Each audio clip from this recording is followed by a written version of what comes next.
السلام علیکم ناظرین، میں ہوں انیب وسیم اور آپ دیکھ رہے ہیں میرا یوٹیوب چینل۔ ناظرین، پچھلے چند روز پاکستانی سیاست میں بڑے اہمیت کے حامل رہے ہیں اور اس کی بنیادی وجہ 27 مارچ کا وہ خطاب ہے جو کہ عمران خان صاحب نے اپنے قومی اجتماع سے پریڈ گراؤنڈ کے مقام پہ کیا، جہاں اس خطاب میں وزیر اعظم عمران خان صاحب نے تحریک عدم اعتماد کا ذکر کیا، اپوزیشن کی چالوں کا ذکر کیا، وہیں ایک غیر ملکی سازش کو بھی وزیر اعظم عمران خان صاحب نے بحث کا حصہ بنا دیا۔ عمران خان صاحب نے ہوا میں ایک خط لہراتے ہوئے یہ کہا کہ اس خط میں تحریری طور پہ وہ دھمکی لکھی ہوئی ہے جو کہ ان کی حکومت کو تھرو ڈپلومیٹک چینلز ریسیو ہوئی ہے، اور اس میں یہ بات کی گئی ہے کہ اگر تحریک عدم اعتماد فیل ہوتی ہے، یعنی وزیر اعظم عمران خان صاحب کی حکومت قائم رہتی ہے، تو پاکستان کے لیے اس کے سنگین نتائج ہو سکتے ہیں۔ اس مراسلے یا اس خط نے پاکستانی سیاست میں ایک بے چینی برپا کی ہوئی تھی، اور اس بات پہ بحث کی جا رہی تھی کہ کیا ان محرکات کو جو کہ اس خط یا اس مراسلے میں درج ہیں، کیا ان کا ذکر نیشنل لیول پہ کیا جا سکتا ہے یا کسی ایسے فورم پہ کیا جا سکتا ہے جس سے اس کے ڈاؤٹ فل ہونے پہ سوالات جو کھڑے ہوئے ہیں وہ ختم ہو سکیں۔ اس کا جواب ملا ہے ہمیں کل،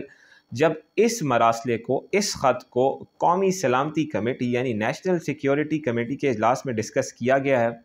اور اس اجلاس کا جو اعلامیہ ہم تک پہنچا ہے اس میں جو چیز سامنے آئی ہے اس کا لب لباب یہی ہے کہ جو بھی ذمہ دار ملک ہے، جس بھی ملک نے اس رجیم، اس عمران خان صاحب کی حکومت کے خلاف سازش رچنے کی کوشش کی ہے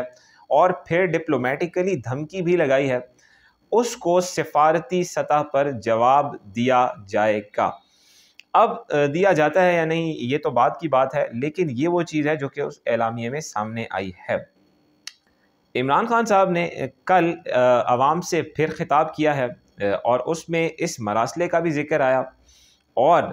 اس ملک کا بھی ذکر خان صاحب کر بیٹھے جہاں سے یہ سازش رچی گئی تھی۔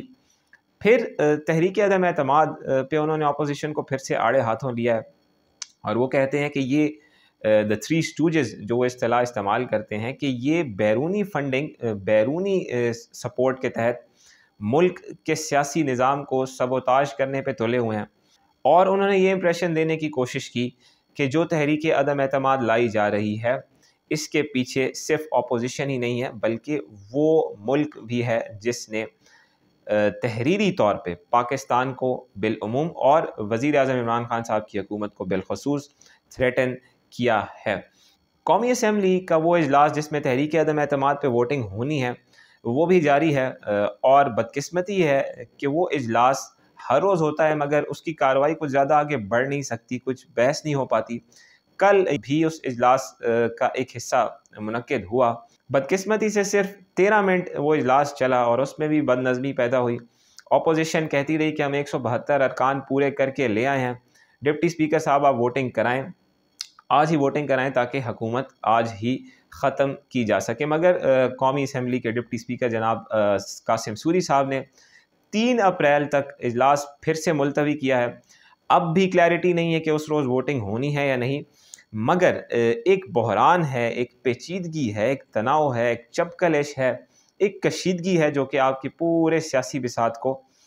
لپیٹ میں لی ہوئے ہے، اور بدقسمتی ہے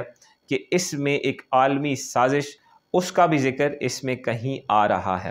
اگر آپ نے عمومی طور پہ اس پوری سچویشن کا جائزہ لینا ہے تو آپ یہ کہہ سکتے ہیں کہ ایک شخص ہے جس کا نام ہے عمران خان، وہ پورے کے پورے نظام کے سامنے آ کھڑا ہوا ہے، پورے کے پورے نظام کے سامنے آنکھوں میں آنکھیں ملا کے کہہ رہا ہے کہ تم میں کچھ گڑبڑ ہے۔ وہ باور کرا رہا ہے کہ اگر تم نے پاکستان کو آگے لے کے جانا ہے تو یہ وہ نظام نہیں ہے جس سے آپ پاکستان کو اس کی منزل دلا سکتے ہیں۔ گویا یہ معلوم ہوتا ہے کہ پورے کا پورا سٹیٹس کو، پورے کا پورا سسٹم، پورے کا پورا نظام ایک شخص کے سامنے آ کھڑا ہوا ہے، لیکن وہ شخص ڈٹا ہوا ہے، وہ شخص کہتا ہے کہ میں ہر حد تک جاؤں گا اور اس ناسور کا، اس لعنت کا مقابلہ کروں گا۔ دیکھتے ہیں کہ خان صاحب اس نظام کا مقابلہ کر سکتے ہیں نہیں۔ نظام بہرحال مضبوط ہے اور خان صاحب اکیلے ہی کھڑے ہیں، لیکن یہ بھی ایک حقیقت ہے کہ تاریخ لکھی جا رہی ہے، اور تاریخ میں یہ چیز درج ہو رہی ہے کہ کون اس نازک وقت پہ جب پاکستان نے ایک مضبوط مملکت بن کے اقوام عالم میں ابھرنا ہے تو تاریخ لکھی جا رہی ہے کہ کون اس وقت کہاں کھڑا ہے، اور عمران خان صاحب یقیناً ان کا اسٹیچر اس وقت سنہری حروف میں لکھا جا رہا ہے کہ وہ پورے کے پورے نظام کی آنکھوں میں آنکھیں ڈال کے کہہ رہے ہیں آؤ میں لڑائی کے لیے تیار ہوں۔ تاریخ لکھی جا رہی ہے اور عمران خان صاحب پورے کے پورے اسٹیٹس کو کے ساتھ بضد ہیں لڑنے کو۔ اس پورے سیاسی بحران میں کون کہاں کھڑا ہے یہ روز روشن کی طرح عیاں ہو رہا ہے، تاریخ لکھی جا رہی ہے۔ ایک شعر عمران خان صاحب کے لیے، اور وہ یہ کہ یہ بازی عشق کی بازی ہے جو چاہو لگا دو ڈر کیسا، جیت گئے تو کیا کہنا، ہارے بھی تو بازی مات نہیں۔